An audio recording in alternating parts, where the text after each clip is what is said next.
If you are interested in CTI, never finish the day without learning what is happening around you, not in your company, what is happening outside of your company. What is the areas that probably you get more attacked, or if something happening in your let's say in stock operation teams, how it could be related to something that is happening outside. So nature fundamental of CTI is just being update, being in the Up to date with that the yes new up to date, yeah. information. Just care about the people that are working with you and care about what they are feeling. And every day you just remember, we don't have the normal job, we have a very stressful job, and there is another things that with AI, and even without this AI happening 3 years ago, that was not like now. It was really stressful, and now AI is on top of that. So look at AI as a teammate to work with, but care about your mental health. Have digital detox days. So CTI is not an entry level position in the security operation teams. So if someone wants to go to the CTI team, it should go step by step. So first, as we mentioned, fundamental, like the foundation, like everyone that want breaks into security. There is some courses, there is some, for example, platform they can play with the labs, some certification, like analysis, what is the IOC's understanding, what is the coding, Python, PowerShell, broad security fundamental. After that, we need to make the core,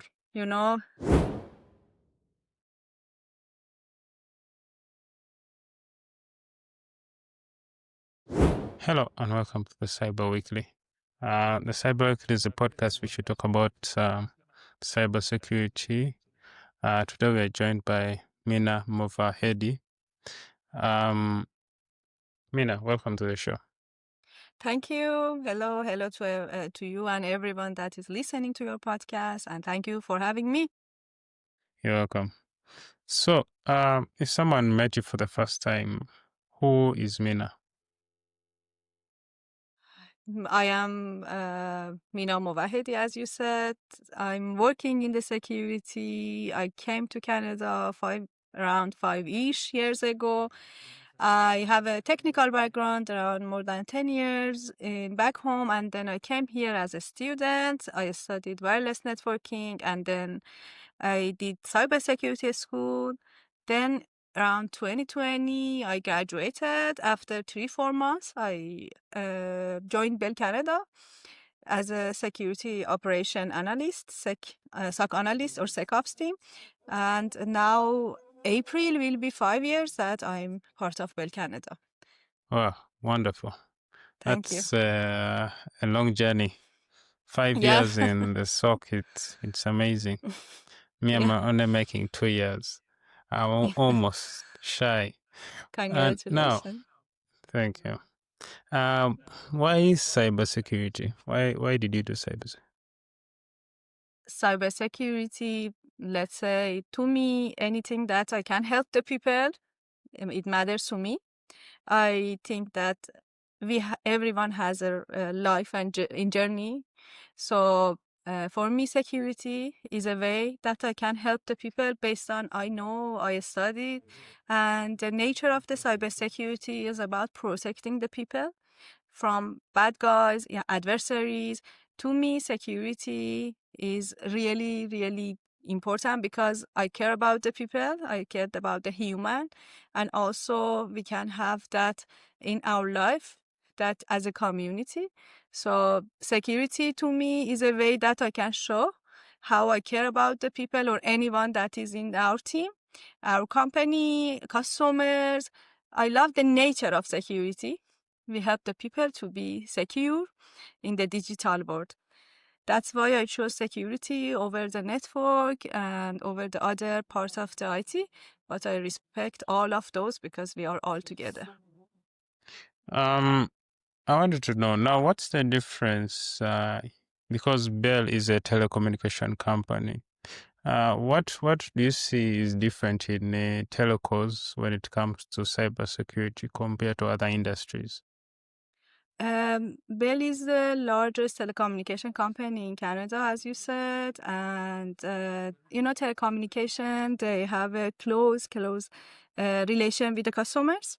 So they have their own customers, companies, and own network. And it's kind of, I think it's kind of like working in a telecommunication company. You feel more that you should be careful about the customers, because your customers can be the residential, can be the companies, can be the stores, can be the big names. So you work with different kind of customers, and at the same time, even you work closely with the families or network teams or the sales team. So it's different. You don't touch just one type of the customers or type of the customers. So telecommunication is different, because we provide a service that everyone use in the day-to-day job, and even, for example, the internet, phone, and now we are a security operation team. We provide solutions. So it's different than, for example, working on just tech company. We touch different kind of the customers. So it helps us to learn how to deal with the different kind of the people and the attitude and customer service. And in security, it's different. So it's Yeah, very, very definitely. diverse. Yeah. Very diverse group of people needing Yeah. different needs for everyone. Yeah. Yeah. So let's dive into it. What is CTI according to you? Yeah, actually, CTI is mostly is a way that, or is an area that they are working on the analyzing. Uh, they check all the things that is happening to Sorry, predict. Mina. Yeah. Yeah, there are two things which we talk about in terms of CTI, which is cyber threat intelligence Yes. and versus cyber threat investigation. Yes. So what's the difference? First go through that and then we dive into exactly what Sure. CTI is. Yeah. Yeah, sure. So shortly, let's say cyber threat intelligence, or CTI, they are mostly working on gathering, analyzing, and sharing all the information on cyber threats. And they use those information to predict or anticipate what coming next. But cyber threat intelligence, or the things that we are working on the specific incident or breaches, and where it comes, how it happens, and how we can mitigate, and how much damage is done. Okay. So according to you, how does it usually come into place, especially in the SOC? How does it play out on a normal day for you, for if you're doing CTI? Yeah, for CTI, we are mostly user of the information that comes. Or CTI, they do threat intel for us. So when you are working on incidents or breaches, you should have the up-to-date information, and CTI provides up-to-date information about everything that happens in the security world. So with those information, we do our investigation. So they feed security operation team, and we use those information in our investigation. Okay, so it's literally like the same way we go to VirusTor to check for if an Exactly. IP address is vulnerable or not. Yes. Okay. When it comes to threat actors or campaigns, which ones have you tracked recently that that despite not being the most publicized, you believe is the most critical for our industry to pay attention to right now? Yeah. To me, I am following those kind of campaigns that are related to AI assistant espionage campaigns.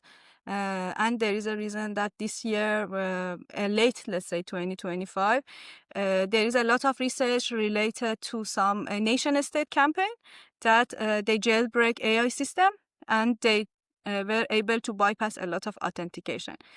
And why is important? Because they can easily compromise the systems. And AI can do a lot of automation in terms of the reconnaissance, lateral movement, privilege escalation, all steps of the threat cycles. And why is important to me? Because now there is a vibe in the industry that people wants to use the AI and they rely on AI. So automatically they try to bypass the human. And it's, to me, there is nothing like that. You cannot have the fully AI detection service. You should always have the people. And again, why I'm thinking it's really important, because most of the time the ransomware or info stealer malware, they are always top of the news or headlines. But these AI assistant jailbreak espionage campaigns, they are flying under the radar. So, and now, if we are aware or not, they are expanding attack surface. So, and they are doing compromising the systems, and this kind of strategic risk for any companies. So I'm looking at those things, something that we should follow, and we always take care of those kind of campaigns and keep the human in that system, because human knows how to deal with those systems, what is the normal behavior, what is attacks, how teams can work together. Specifically, I'm following the AI assistant attacks or data poisoning, all of those things that targeting AI agents.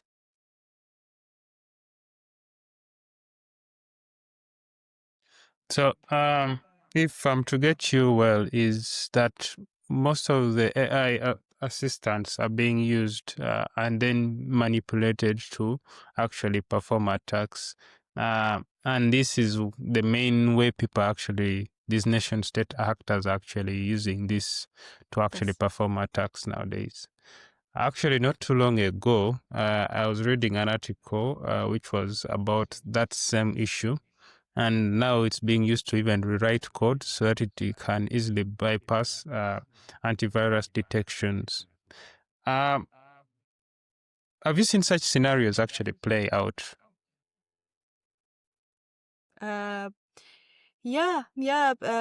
You mentioned about antivirus bypass. I'm adding EDR bypasses. Now they can easily bypass all the detection systems that we have in place. They bypass authentication, EDRs, antivirus, and they are happening. And there is a lot. If you just do the search, there is a lot of espionage attacks.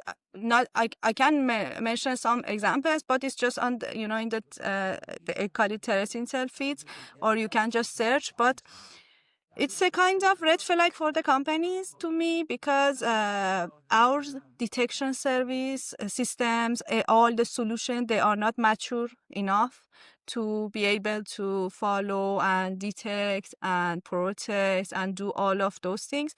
So that's why it's really important, back to your point about CTI, that we should have a always continuous CTI system in the place that they follow.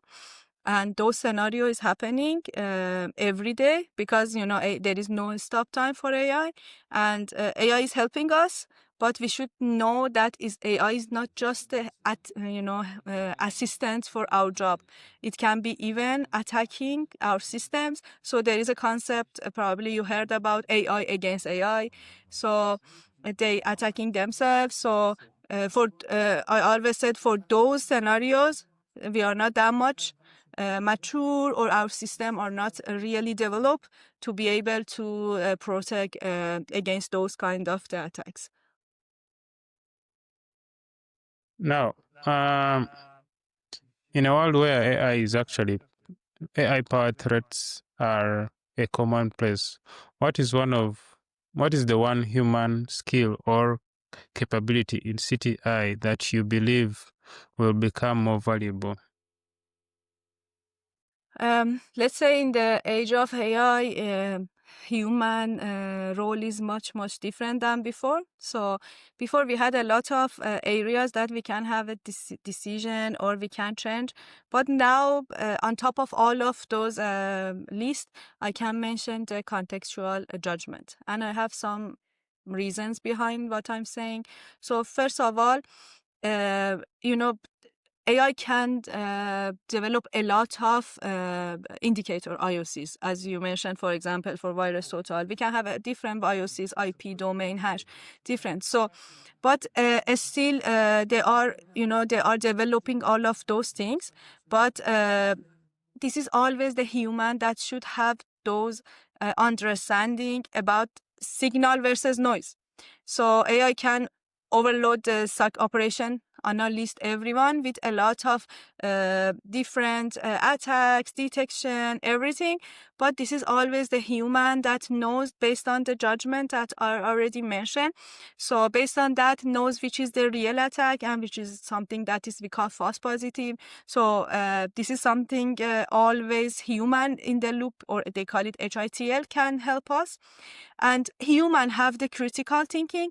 We can teach or develop the human or the AI at the same time, but this is always is a human that is able to have those kind of a storytelling or communication with the upper team, executive team, board members, and talking about why is important to, for example, mostly work on those kind of areas of detection rather than the rest. So at the same time, ethical and all the moral, everything that human is believe is something that we can mention. This is always about the human. So, and we learn from our experience and we know about the pattern recognition. So let's assume you mentioned you are working 2 years in the security operations system. So I'm working 5 years. So now you have some understanding in some areas. So you know about how to spot those behavior changes, anomaly, abnormal detection. So based on all of what I said, I think we need to have the contextual judgment, specifically in the CTI team. And the reason behind that, they analyze everything outside of the company in the different malware platform, different areas. So we need always have that critical thinking out of the box. So, I mean, it helps the companies. So just not, we always said not panic by false positive, but at the same time, make sure that we address real threat.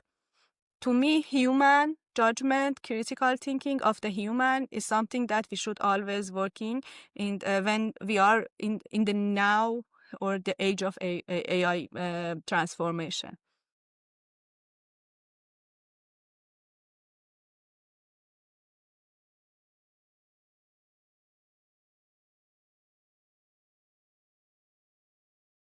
Yeah. When it comes to you, because you've talked of the human judgment, definitely with human judgment, we can only improve it. One is through, we could say, that just having exposure in terms of, the CTI, the threat intelligence. One, then that is basically CTI feeds. Then if we look at maybe another area would be trainings. Yes. And then also actively actually handling these incidents. According to you, are those like the key areas? I think like maybe training would carry the highest weight, and then also actual active working in the SOC itself. Yes. According to you, according to your career, how do you think, how have they played out for you? All of those options that you said, they are all interrelated, and we cannot say, for example, we can have one without the other one. But the thing is that when you work in the security operations system, you always have the networking background. So you know what is happening in the network and how, for example, adversaries can take access or come inside or do lateral movement, C2C communication. So we need the training as a fundamental, as you already mentioned, and there is no end in training. So every day you are learning, and you should have your training roadmap, which is something last year I covered in one of my conferences, that one of the biggest gap in cybersecurity is that we don't have training roadmap, and at the same time we don't have the hands-on mentors. So I mean, mentors are good, but we need cybersecurity mentors that have hands-on or industrial experience. Those people can help SOC analyst team. That's why the mentor, if you want to work, you should work with the people that have already experience. So mentoring, learning, having the feedback loop with your specialist teams or your upper team and managers. And at the same time, as you said, we cannot use those information unless we work in the security team. And that's how we said, sometimes you see everything you read on the books, it never happened in the real life. Real life is totally Very different. true. Very Even true. you are so ready, when something happens, you feel that, oh, what is this? Even you knew about, for example, a stage 1, a stage 2 malware.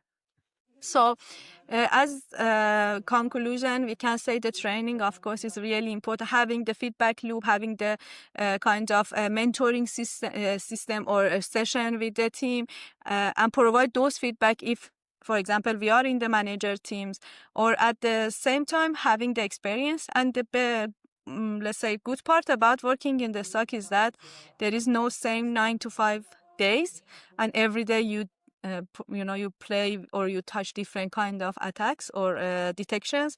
It helps you to learn. So all of this, it can be helped together to make you the vigilant frontline person in the security operation teams. Okay, yeah, that's definitely it. When it comes to career roadmap, we have hinted on it. What would be the most ideal for someone who actually wants to become a very good cyber threat intelligence person?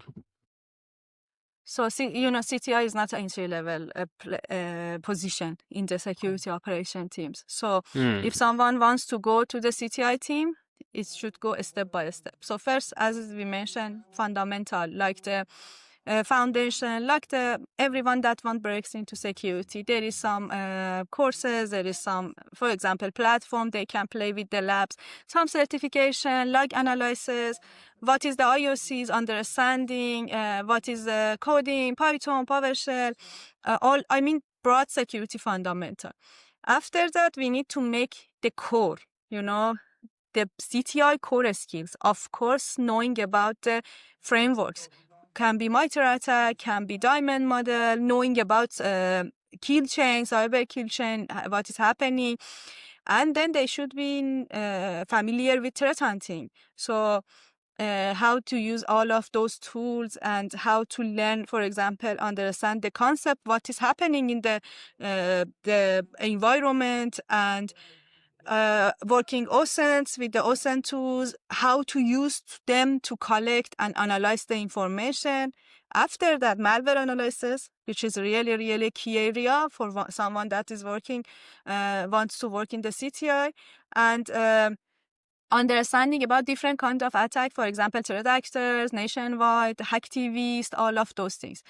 And when they do that part, they can go to the senior level and advanced expertise. So they do deeper investigation. So reverse engineering malware. So let's say the forensic, they can do dark web monitoring, and there is a lot of training, certification for each side.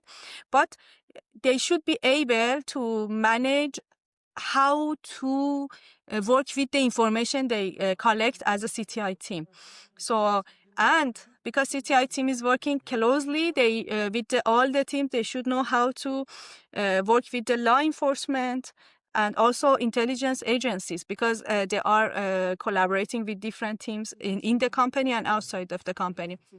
And when they did all of these 3 stages, the last and not the least is that they should know how to do the strategy and leadership, risk management.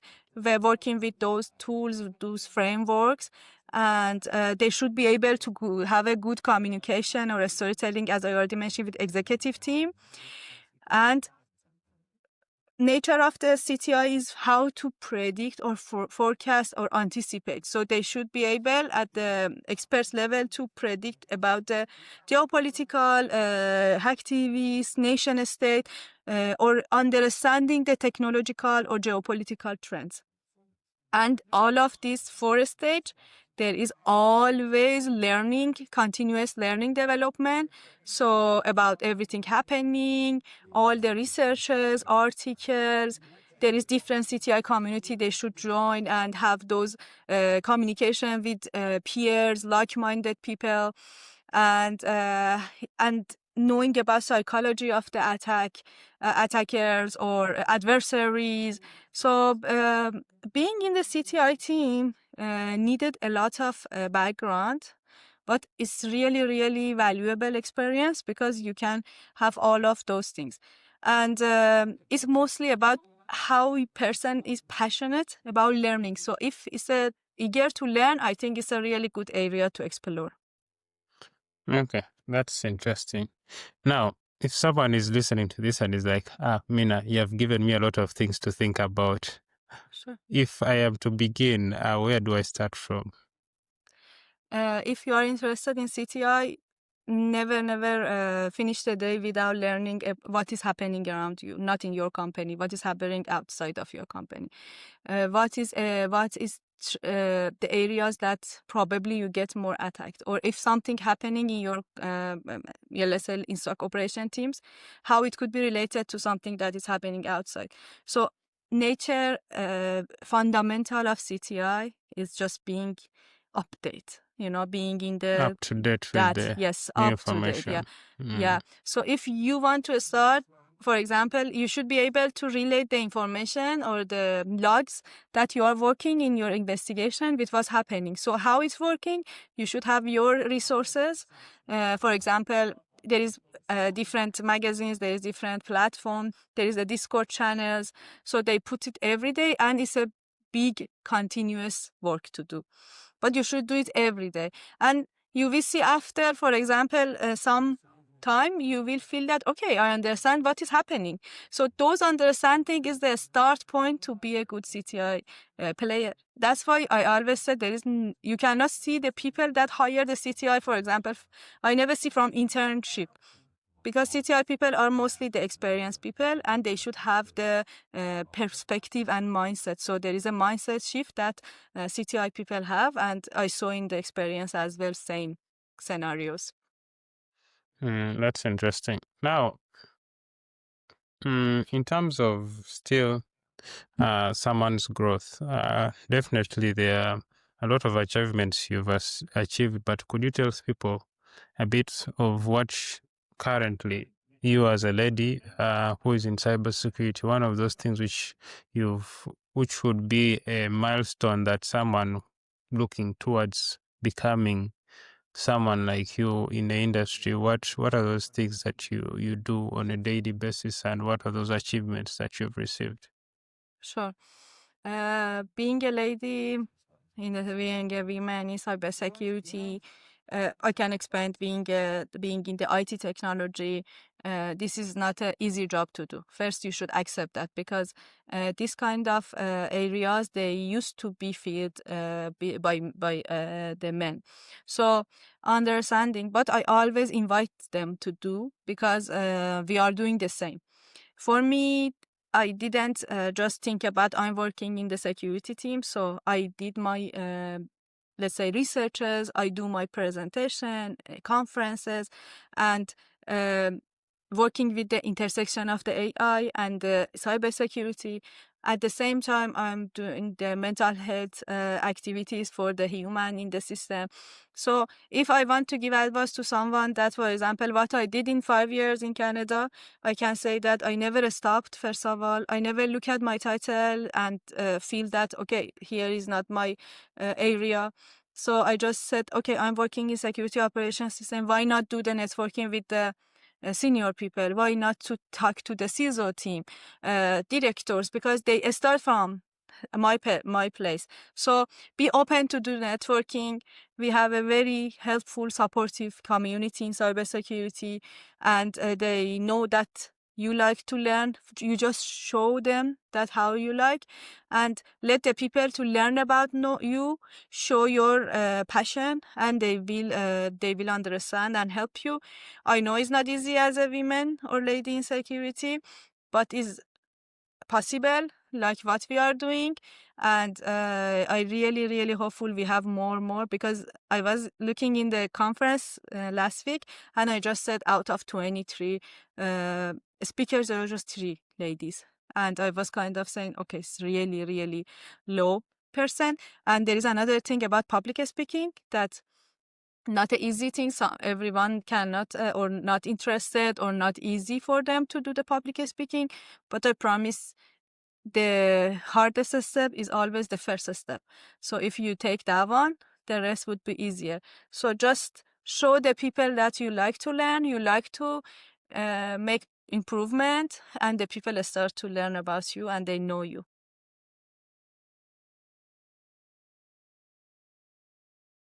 Yeah, thank you for that. No problem. Now, we are drawing towards the end. Are there any parting shots, or actually things you have missed out? Let's start with the things you've missed out that we would want to. We've missed out, but it is key in terms of cybersecurity as a SOC. Yes, I like to mention the part that we didn't mention about the mental health, that I care about it and I'm always talking about. I work in security operations systems, and I feel how it happens for us in the heart of any attacks or any breach or anything that is happening. You feel really stressed, you feel panicked, and you feel something that called these cyber emotions. So if you are a human in the security as an analyst, if you are a human, I mean as a person that manager, if you are a director, always look at us as a security analyst team. And now I'm working as a let's say incident response team. I'm not in the analyst team right now, but I'm in the investigation team. So in any stage that you are working, just care about the people that are working with you and care about what they are feeling. And every day, you just remember, we don't have the normal job. We have a very stressful job. And there is another thing that with the AI, and even without this AI happening, 3 years ago, that was not like now.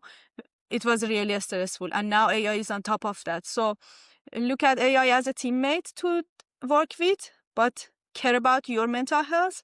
Have digital detox days. Separate yourself from the screen. Have your break. Quality family time.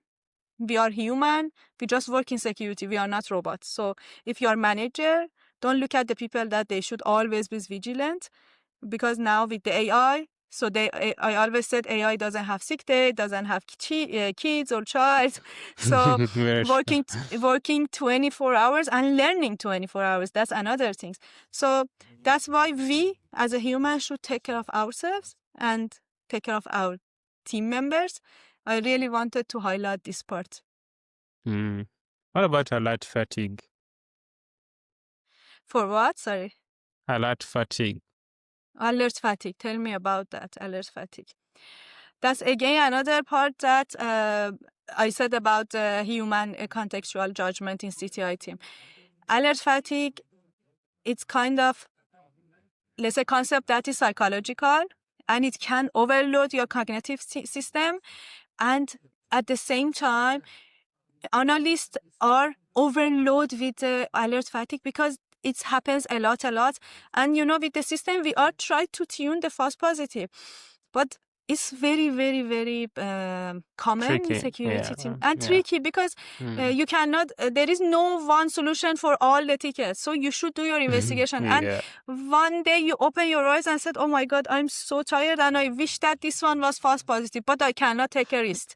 I should do this, So alert fatigue is one of the biggest challenges for SOC specifically, and mostly analyst team. I'm sorry, but again, we should have our regular break from the work, flexible working, take your lunch break, not in front of a screen. We always say, take your, weekend as a weekend, not stick to the laptop. So give yourself time to just, feel relaxed. And then again, next week you have alert fatigue, I'm sure. But I'm kind of hopeful with the AI can help the system or detection system to learn and reduce the false positives. So alert fatigue automatically will be less.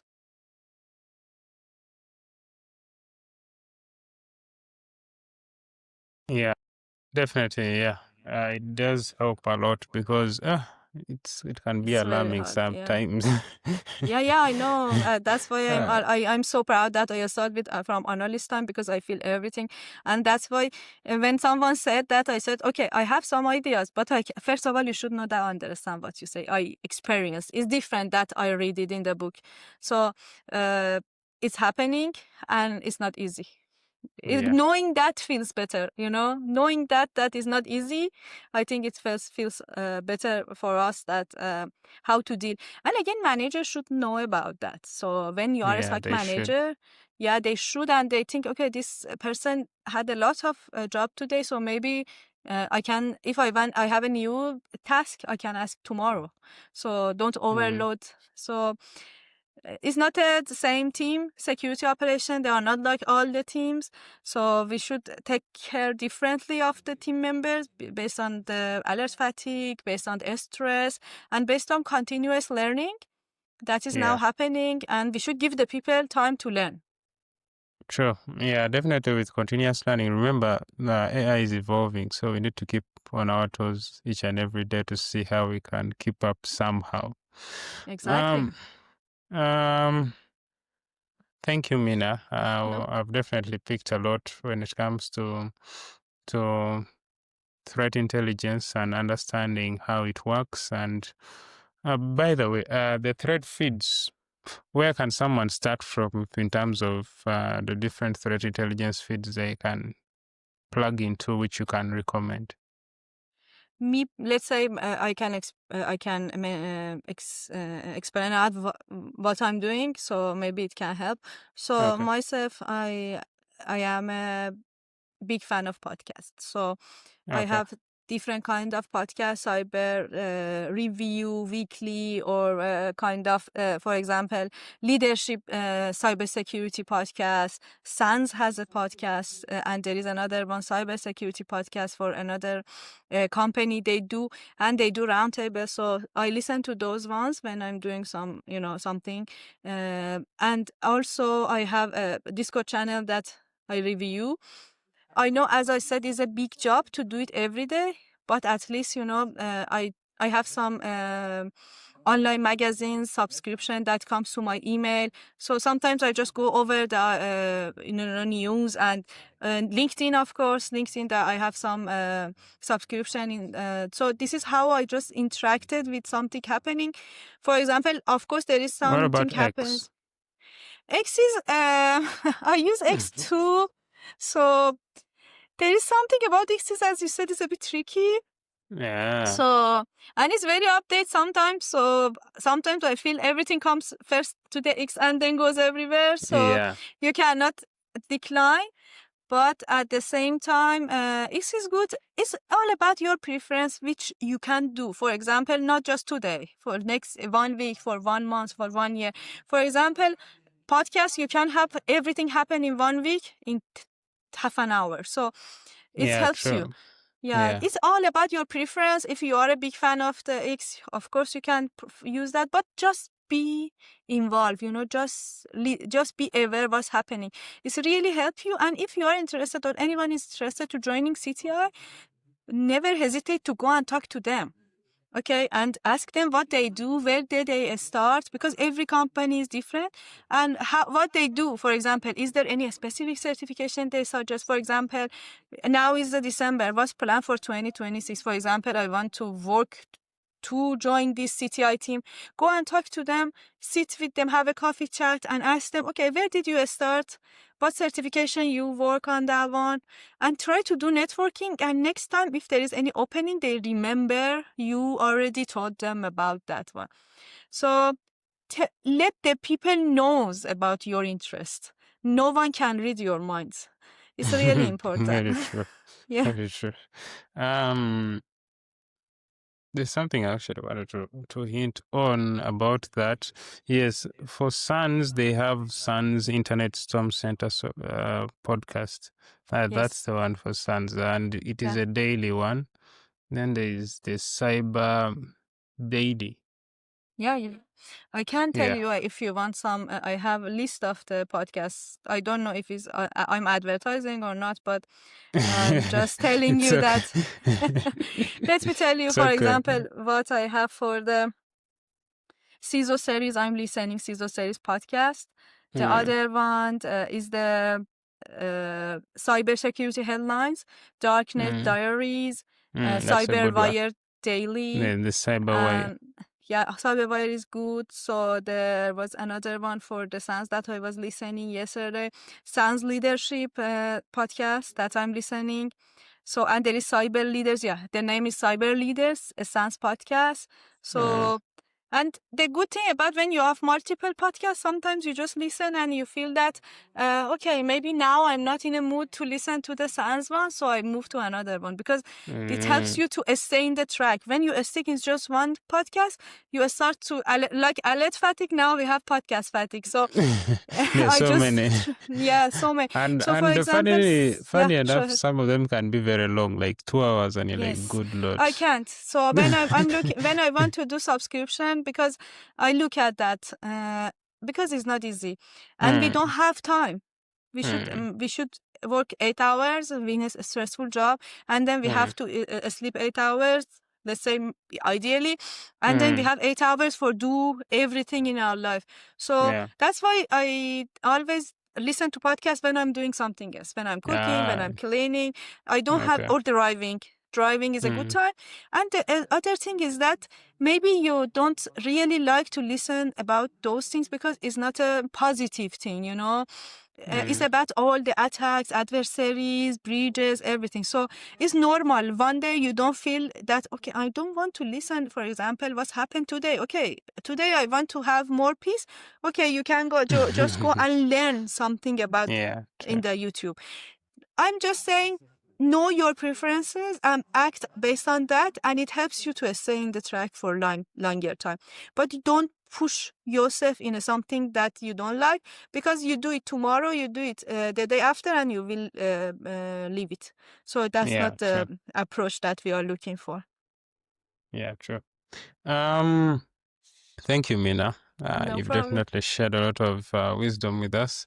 Thank If you. someone wants to get to know you more, wants to follow you on LinkedIn, Yes. uh, or any other platform, where can they find you?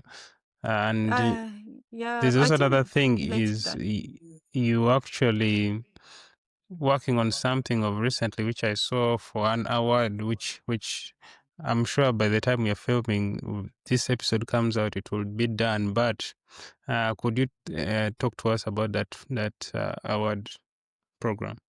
Yes, the I did this course. If I understand correctly, I do multiple conferences during the year, and then let's say this week I will be in Montreal for one conference Mm, in 2 days. But the course that I did, I do multiple course, because everything you do, you should always remember that you should do something in the age of AI part.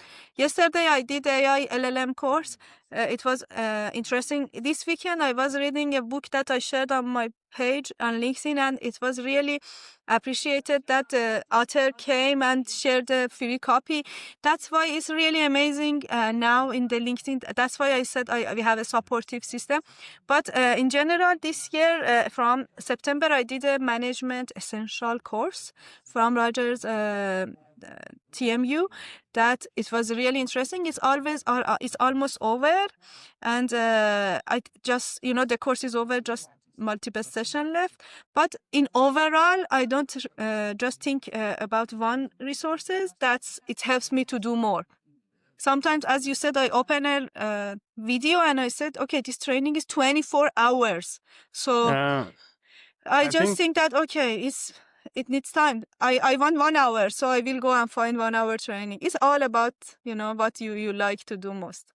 yes. I think we are having a misconception. What I was trying to talk about is your certificate of recognition, which was Oh, presented to you, the Global Awards. yeah, okay, I Yeah. understand. This is there was two. One I won already, and there is one that is on the. I got finalist. The one that you are mentioning is about the finalist one, which is the Woman Tech Global Awards 2025, and it started. It's by voting system. I got a high number thanks to my network on LinkedIn and Well everywhere. done. So that one. Okay. So then now I'm a finalist. So the next week, I think they announced the winners. Even so far for me, is really valuable that I got the finalist because it's very global. So from all around the world, I'm in that finalist list. Hopefully, I get it. Even not, I'm happy that I got. It feels so good that people support me.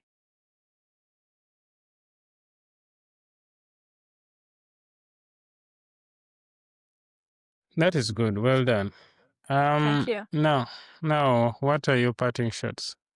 And where can people find you? LinkedIn, please, because it's something that I can promise I check. Yeah. And because I like the community there, people, specifically cybersecurity.